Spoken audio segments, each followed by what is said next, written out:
Jerusalén despierta como una ciudad que nunca termina de exhalar su historia, piedras que guardan oraciones, calles que repiten nombres viejos y un aire cargado de siglos. En el barrio de Talpiot, una casa común, una mesa con migas de pan, juguetes esparcidos, la radio en bajo volumen, se convierte, de la noche a la mañana, en el epicentro de una historia que nadie habría imaginado. David Goldstein tiene 4 años. Pelo rizado, rodillas siempre sucias, una risa que se escapa como una campanita. El 15 de diciembre su mundo se fractura en un instante, una caída en la cocina, la cabeza golpeando el borde de mármol. El sonido fue seco, la respiración de su madre, Sara, se volvió un saco de aire muy estrecho. Ambulancia. Hospital. Un diagnóstico frío, conmoción cerebral severa. 18 horas de inconsciencia que estiran los minutos como si fueran cuerdas. Cuando David abre los ojos, lo primero que sale de su boca no es mamá, ni un llanto por el golpe. Es una frase intacta y antigua, Abbas Baktan Kubain. Padre, perdona nuestras deudas. Sara se queda inmóvil, la cucharilla que sostenía cae a la alfombra. La casa se llena de un silencio que pesa más que cualquier aparato médico. Esas palabras, esas sílabas, suenan a reliquia, a altar, a otro tiempo. No pertenecen a la boca de un niño de 4 años en pleno siglo XXI. El doctor Moshe Rosen, neurólogo del Hospital Hadassah, presencia la escena y, años después, confesará que nada en su carrera lo preparó para aquello. La voz niña entonando estructuras gramaticales completas en una lengua que no se oye en supermercados ni en escuelas. David no balbucea, habla con una cadencia que sugiere costumbre. Frases que parecen plegarias, fórmulas que encajan con textos que deberían haber quedado en polvo. Las noches siguientes son un desvelo. David mezcla hebreo infantil con arameo perfecto, oraciones completas, nombres, instrucciones que jamás escuchó en casa. Sara no duerme, repasa cada sonido, cada sílaba hasta que las palabras le arden en los oídos. Tiene la sensación de que algo, un hilo muy antiguo, se ha conectado a su hijo. La necesidad de respuesta la empuja a la Universidad Hebraica, al Instituto de Lenguas Antiguas, donde la doctora Rachel Cohen, especialista en arameo bíblico, acepta verlo por mera curiosidad profesional. Lo que ocurre en la oficina de la doctora Cohen no es un examen clínico ni una anécdota para el currículum. David, sin titubear, se dirige a una estantería repleta de manuscritos y señala un papiro del siglo II como si fuera su juguete favorito. Anaktaba Kadisa, este es el libro sagrado. La frase está escrita en ese mismo papiro. Palabras que no han sido aireadas al público, que solo conocen unos pocos ojos expertos. Cuando Rachel levanta la vista, sus manos tiemblan. La habitación, de repente, parece demasiado pequeña para contener la posibilidad que se abre. Un misterio se planta en medio de la cotidianidad. Un niño que no debería poder hablar arameo, pronunciando frases que encajan con textos milenarios. La pregunta que estalla en la mente de todos es una sola, punzante: ¿de dónde vienen esas palabras? La noticia viajó en voz baja primero, entre pasillos universitarios y cafés donde los filólogos se reúnen, y luego explotó en corrientes más amplias. La grabación del hospital, un archivo en el teléfono de Sara, llegó a manos de la doctora Rachel Cohen y activó una cadena de revisiones obsesivas, fonética, morfología, comparaciones con manuscritos. Cada especialista que escuchaba la voz del niño salía de la sala con la misma expresión, incredulidad sofocada por el deber de entender. Se convocó un pequeño consejo académico.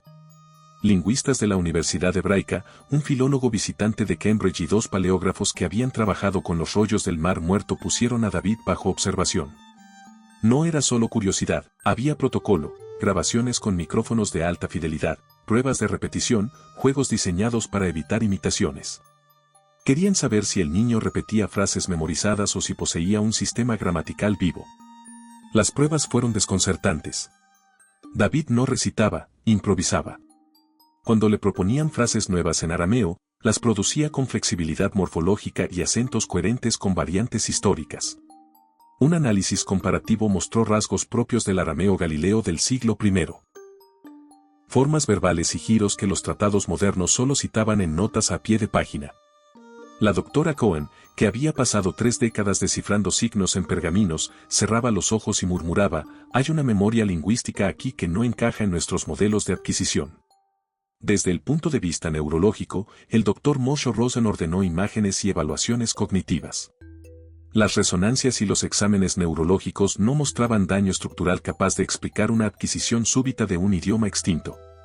La hipótesis de la regresión postraumática tampoco justificaba la precisión histórica del acento. Rosen habló entonces de un fenómeno que cruza fronteras disciplinarias y pidió colaboración internacional. Mientras los expertos debatían, Sara y su esposo vivían la contradicción, orgullo y pánico, alborozo y miedo. La madre, que antes solo sabía leer etiquetas y cuentos, se convirtió en traductora provisional. Aprendía palabras, anotaba contextos, seguía los rastros que David dibujaba en sus mapas infantiles. Su vida se llenó de citas, llamadas con investigadores extranjeros y visitas inesperadas, teólogos que venían con preguntas temblorosas, periodistas que eran detenidos en la puerta y enviados con educada distancia. Fue David quien, con la simpleza de un niño, trazó el siguiente paso. Una mañana, señalando un dibujo que había hecho, dijo en arameo, Baita, a la casa de mi padre. Sara entendió la pulsión, no bastaban las pruebas en laboratorios. Las palabras pedían tierra, paisaje, lugares que no se descubren en un microscopio. Él nombró Capernaum, dijo palabras para designar rutas y muros, y su convicción fue como una cuerda que tiró de la familia. La decisión de ir no fue fácil. Había escepticismo académico, riesgos logísticos y la posibilidad de convertir la curiosidad en espectáculo. Aún así, en la universidad, el Dr. Yigael Yadin, un arqueólogo veterano que había dedicado la vida a excavar lugares donde las historias y las piedras se rozan, aceptó acompañarlos por prudencia científica. Si aquel niño marcaba un punto sobre el mapa con exactitud, la arqueología tendría ante sí un reto tan fascinante como peligroso para la razón. El avión hacia Tiberíades partió con la sensación de que una línea se tensaba entre el pasado y el presente. Sara sostuvo a David cerca del pecho y miró por la ventanilla. Las nubes se abrieron y el mar de Galilea apareció como un espejo improbable en la distancia, un paisaje que, hasta hace unas semanas, no estaba en sus recuerdos y que ahora parecía esperarlos con paciencia. El avión descendió sobre el mar de Galilea como si alguien hubiera desplegado un espejo antiguo.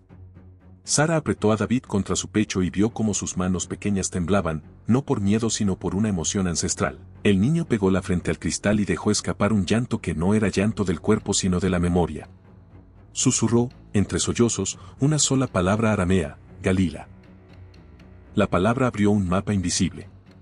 En Tiberíades todo fue a la vez extraño y natural, la ciudad turística, los pescadores, los turistas, y, al costado, las ruinas que guardan capas de historias. David caminó sin guía, con una certeza que desconcertaba. Señaló un taxi y dijo en hebreo el nombre antiguo, Capernaum. El taxista alzó una ceja, pero obedeció. Durante el trayecto el niño, con la mirada clavada en el paisaje, nombró en arameo senderos, acequias y una piedra que debía contarse desde la sinagoga, a 47 pasos hacia el este, allí está escondido. Cuando llegaron a las ruinas, su comportamiento fue el de quien vuelve a casa tras un largo viaje, corría entre columnas rotas, subía escalones con las manos abiertas como quien reconoce ranuras y juntas, y se detenía ante un muro en apariencia común. Señaló con el índice casi tembloroso, aquí. 4 piedras abajo, 7 a la derecha, 2,5 de profundidad. La precisión no era casualidad infantil sino dictado. El Dr. Yigael Yadin llegó 3 días después, acompañado por su equipo. Yadin era un hombre escéptico por oficio y paciente por práctica, había pasado décadas hurgando en la costura entre mito y estrato. Aún así, sonrió con una mezcla de indulgencia y curiosidad cuando la madre pidió excavar. La arqueología es prudente, midió tiempos y permisos, pero también sabe que a veces la paciencia se confunde con pérdida de oportunidad.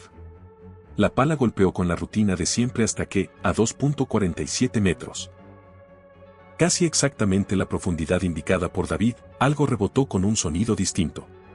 No era piedra, la herramienta dio contra una vasija. Al extraerla, el barro oscuro conservaba un sello de cera intacto. Dentro había un rollo envuelto en lino. El corazón del equipo pareció contenerse en un solo latido. La distancia entre predicción y hallazgo, minúscula, se volvió estruendosa. Abrieron la vasija con guantes, en silencio reverente.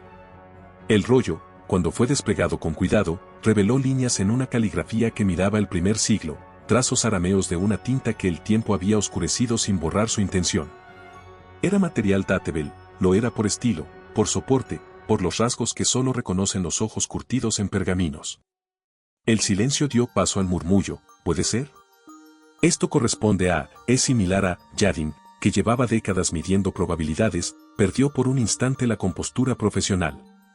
La vasija, la profundidad, la caligrafía, todo apuntaba a una coherencia que la ciencia no podía ignorar ni explicar con facilidad. En la mezcla de asombro y rigor, alguien comenzó a filmar, otros prefirieron guardar el hallazgo en cajas y protocolos. Sara, que había seguido el proceso como si asistiera a una liturgia, miró a su hijo. David permanecía en calma, como quien ha indicado la estación correcta en un mapa. No hablaba, observaba. Cuando un joven arqueólogo desató el lino para exponer mejor el texto, una línea emergió que, apenas descifrada por los especialistas presentes, hizo que más de uno se llevara la mano a la boca. Una frase que resonaba extrañamente familiar, como si viniera de un diálogo que cruzaba milenios. La excavación terminó con la vasija asegurada y el pergamino trasladado al laboratorio. Nadie, ni la prensa, ni los padres, ni los científicos, imaginó que aquello era apenas la primera confirmación tangible. Detrás de la seda y la arcilla había algo que no solo hablaba del pasado, parecía invitar a continuar, a desatar un hilo que, una vez tirado, no permitiría volver a la ingenuidad. La calma posterior a Capernaum duró lo justo para encender una nueva alarma. Las noches en el hotel se volvieron un escenario donde el tiempo parecía dividirse en antes y después de las 3:33. David dormía y hablaba, pero no eran balbuceos, frases enteras en arameo que, al ser reproducidas, sonaban como conversaciones. Sara empezó a grabar por instinto, con el pulso aún enloquecido por la excavación y la sensación de que algo más grande empujaba desde la oscuridad. Las primeras reproducciones sonaron a misterio, la tercera noche abrió el abismo. En la grabación, tras una frase de David, hubo 23 segundos de aparente silencio. Cuando el audio fue filtrado por equipos forenses del Dr. Amer Goran, apareció una segunda voz en frecuencias que el oído humano no percibía en la pista normal. Una voz adulta, profunda, que respondía en arameo perfecto. La constatación técnica, no audiencia engañosa ni eco, convirtió el asombro en pánico contenido. ¿Con quién conversaba el niño? ¿Qué anatomía producía esos tonos imposibles para una garganta de 4 años? La traducción de las conversaciones fue más que desconcertante, instrucciones, referencias históricas y, sobre todo, una profecía con fecha y coordenadas. En 40 días, decía una de las grabaciones, en el lugar del reino será una gran revelación. Y dotó a sus palabras de cifras y distancias que, una vez convertidas, apuntaban a un punto en el desierto de Judea. La precisión matemática clavaba el pulso de la historia, no era un vago presentimiento, era una geografía señalada. El rumor llegó a los oídos de quienes no podían permitirse la frivolidad del escepticismo. El doctor Yadin, que había visto la vasija en Capernaum y escuchado el sonido de la predicción, decidió apostar su reputación. Organizó una pequeña expedición para el día marcado. En la lista figuraban arqueólogos de varias universidades, especialistas en lenguas antiguas, técnicos de laboratorio y un equipo de filmación que aparece cuando un hallazgo exige testigos. Alrededor, la prensa esperaba, pero la operación se planificó con sigilo, protocolos, permisos y discusiones sobre la ética de exponer a un niño que, sin saberlo, se había vuelto brújula. Durante las semanas previas, David siguió aportando detalles. Describía cámaras subterráneas, profundidades exactas, marcas, el pez primitivo grabado en piedra y el contenido esperado, jarras de aceite, rollos envueltos en lino. Cada nocturno susurro sumaba coordenadas, cada día, los expertos cruzaban esas señales con mapas antiguos y datos topográficos. La posibilidad de un fraude elaborado fue puesta en la mesa, examinada y descartada cuando la coherencia entre relatos, lenguaje y mediciones no encontraba agujeros prácticos. Mientras el equipo afinaba logística y permisos, la espera se volvió una tensión colectiva.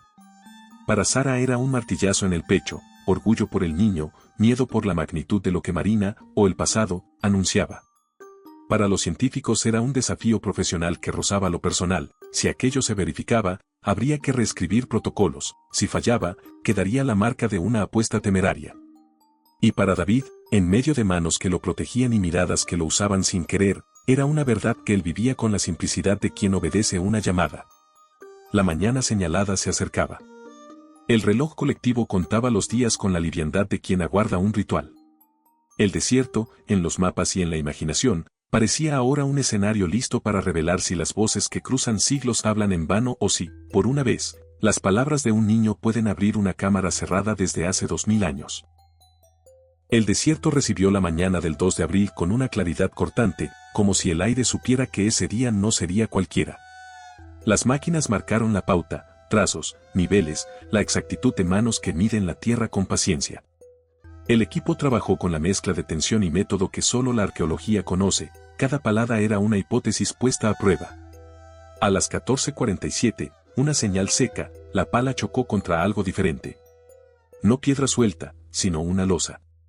A 4.17 metros, la diferencia con la predicción de David se volvió anécdota científica, apareció la entrada de una cámara subterránea sellada. En la piedra, tallado y aún legible a la luz intensa del sol, el símbolo del pez primitivo, un signo cristiano que obligó a varios presentes a contener la respiración. No era un hallazgo cualquiera, era una coordenada cumplida, materializada ante ojos que habían venido a comprobar una voz infantil. Abrir la cámara fue un gesto ceremonioso, guantes, gasas, manos que deslizaban el lino con reverencia. Dentro, la escena era tal como el niño la había descrito en sueños, 7 jarras, cada una con restos de aceite, y en el centro, un rollo de pergamino envuelto en lino blanco. La tinta, al desplegarse bajo una luz controlada, trazó líneas en arameo y en griego koiné. Los especialistas se acercaron con el temblor de quien lee una herencia inédita. El doctor Yadin leyó la primera línea y se quedó pálido. Las palabras no buscaban erudición, eran directas y personales. Yo, Yeshua ben Joseph, dejo estas palabras para el niño que llevará mi espíritu.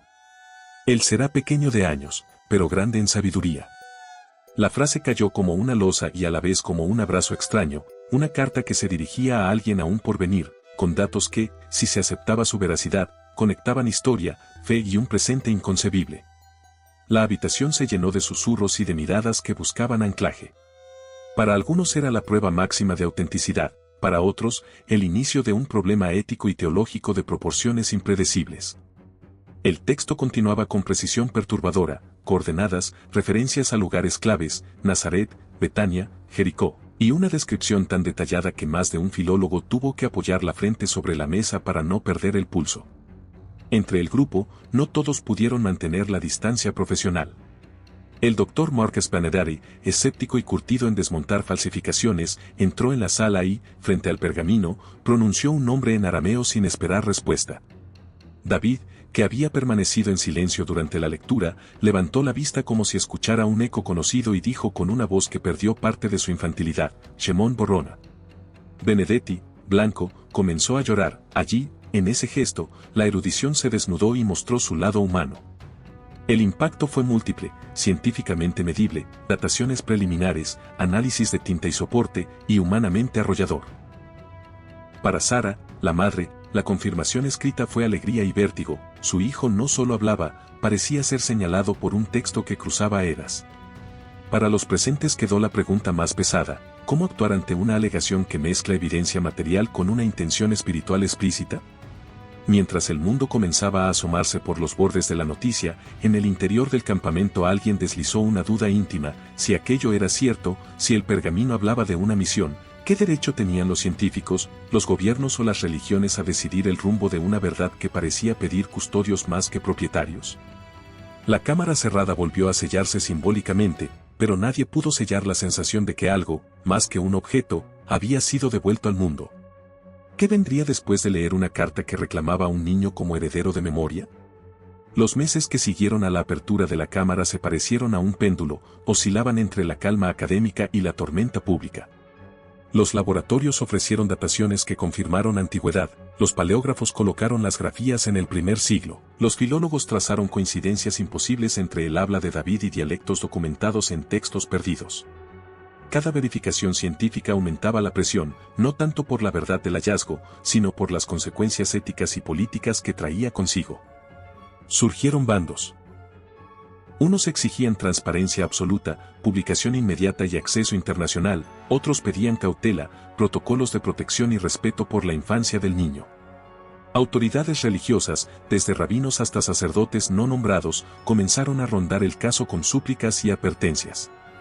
Grupos de fieles organizaron peregrinaciones discretas, conspiracionistas buscaron hilos donde colgar teorías. La discusión pública se volvió térmica, milagro, fraude, fenómeno neurológico o puerta a algo más profundo. La familia Goldstein vivía el epicentro de esa erupción. Sara intentaba sostener la rutina doméstica mientras encajaba asesorías legales, entrevistas rechazadas y visitas científicas. Costas, el padre, fue el que tuvo que marcar límites, proteger a su hijo frente a la curiosidad voraz, explicar por qué no habría cámaras dentro de la habitación ni acceso libre a registros. David seguía siendo un niño que pedía galletas, que se dormía en el regazo de su madre, pero la mirada que ahora aparecía en él no era solo la de un chico que juega, había momentos de seriedad, de escucha hacia un otro que no todos percibían. Entre los profesionales hubo además una inquietud de seguridad. El doctor Ahmed Goran, tras sus análisis de audio, advirtió que ciertas grabaciones contenían resonancias que no correspondían a órganos humanos infantiles y que, por tanto, exigían cautela en su difusión.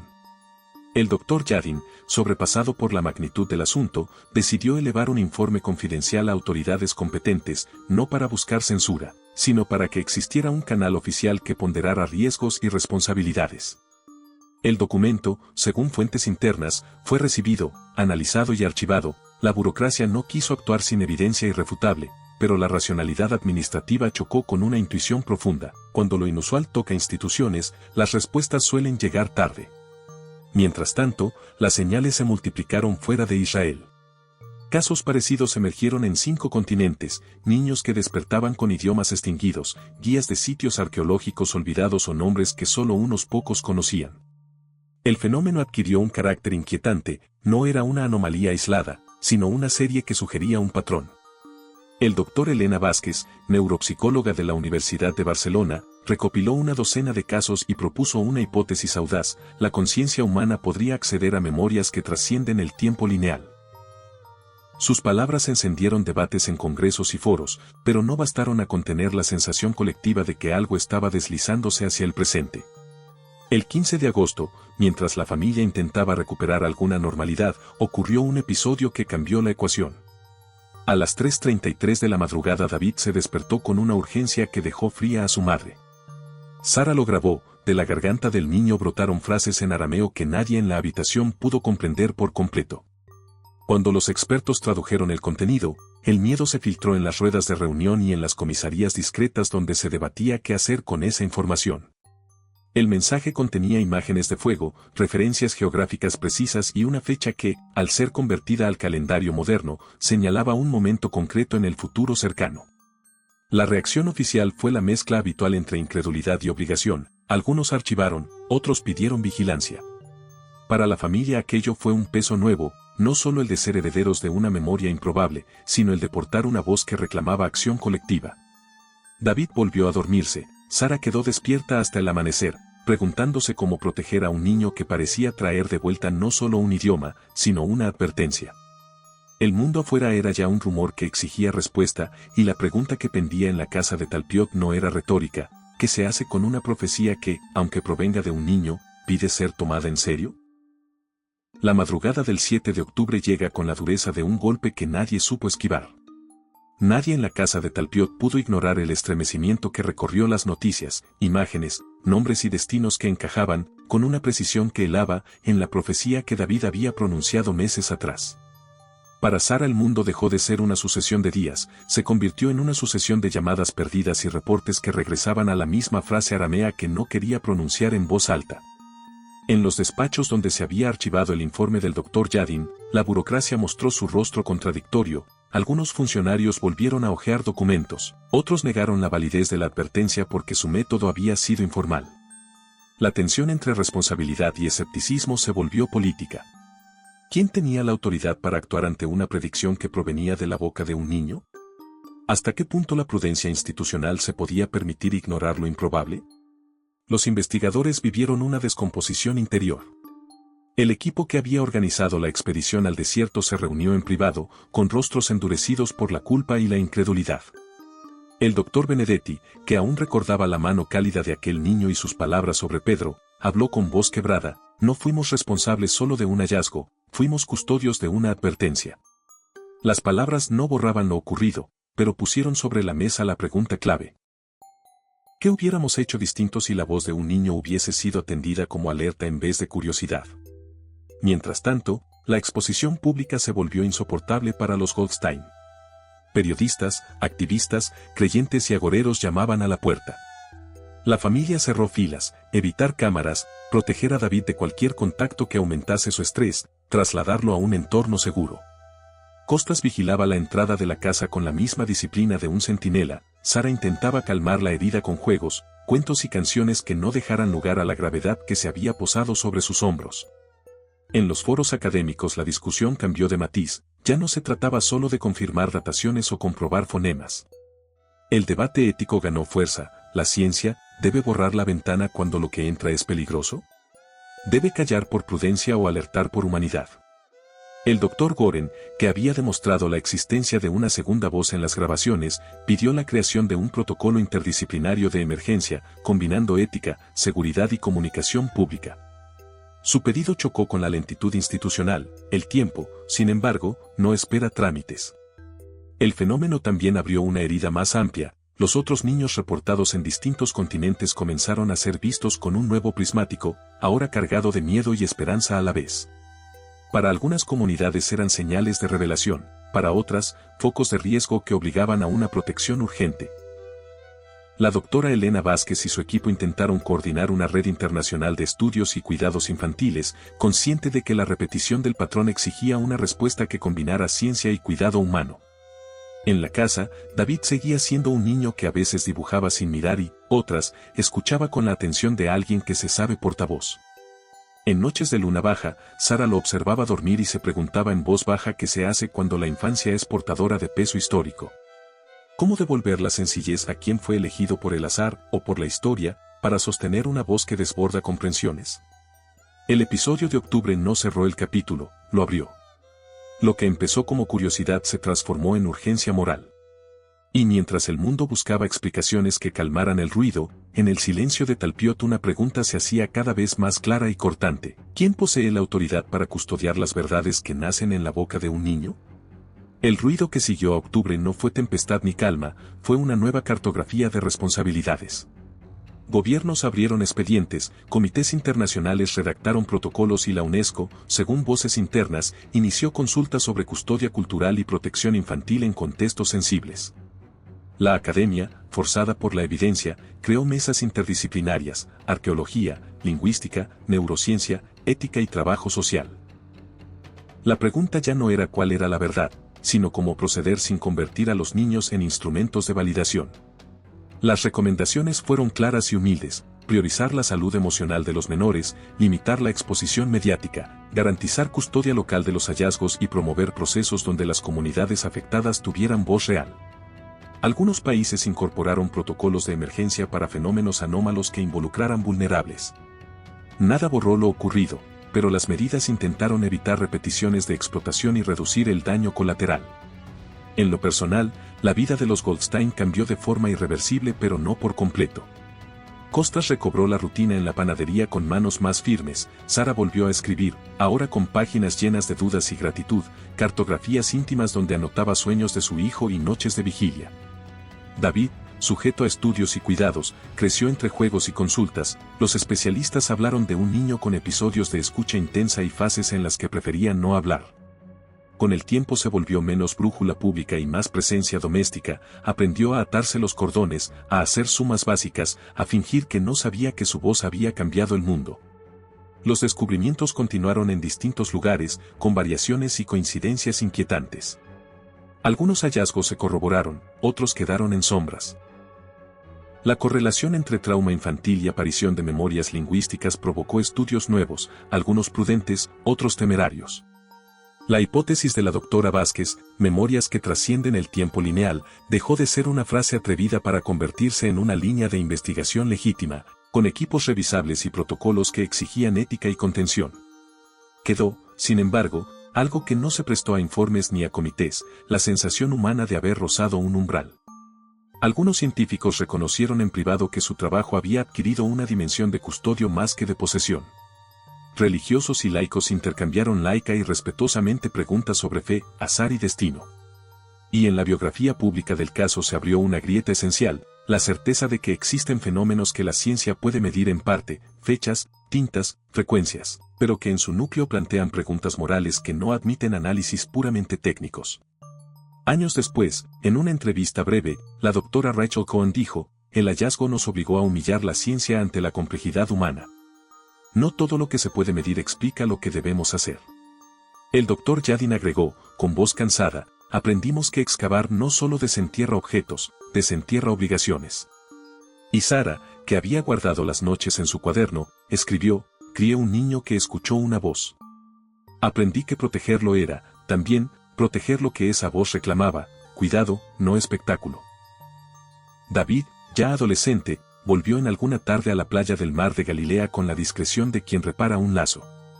Se acercó al agua, dejó una piedra sobre la arena y murmuró una frase en arameo que nadie fuera de su círculo entendía del todo.